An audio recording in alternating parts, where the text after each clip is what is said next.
Maligayang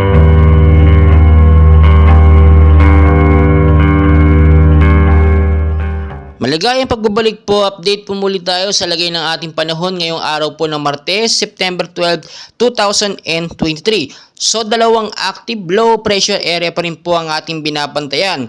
Isa nga pong nasa loob ng Philippine Area of Responsibility at isa naman pong nasa labas. So ito pong nasa loob ay may estimated po na layong 860 kilometers east of northeast of extreme northern Luzon po yan, na may lakas po na umaabot lamang ngayon sa 35 kilometers per hour. Malapit pa rin po sa sentro na may bugso naman pong pumapalo sa 55 kilometers per hour po northwestward po ang kilos sa bilis po na 10 kilometers per hour. So makikita nyo sa ating pinaka-live radar, eto pong bilog na yan po yung nasa loob ng PAR.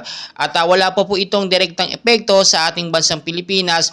Ang nararanasan po natin na pag-uulan ngayon, especially po sa hapon hanggang sa gabi, dala pa rin po yan, tinatawag po natin na southwest monsoon or hanging habagat nga po na posibleng pinapalakas din ng mga cloud cluster na nakapalibot sa PAR, kasama na nga po dyan itong mga active low pressure area.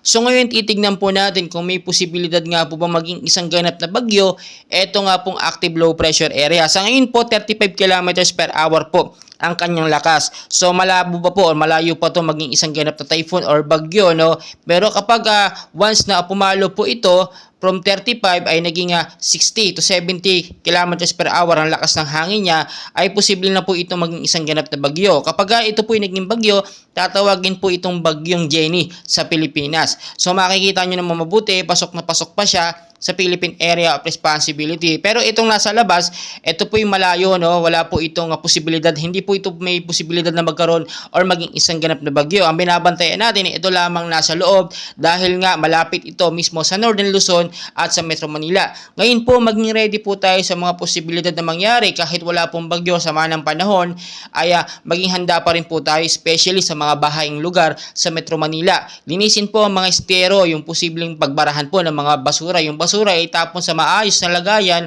para kapag nagkaroon ng pagbabaha o pag-ulan, may dadaluyan po ang tubig sa estero. Kaya hindi ng mga lugar na matataas, mag-ingat po kayo yan.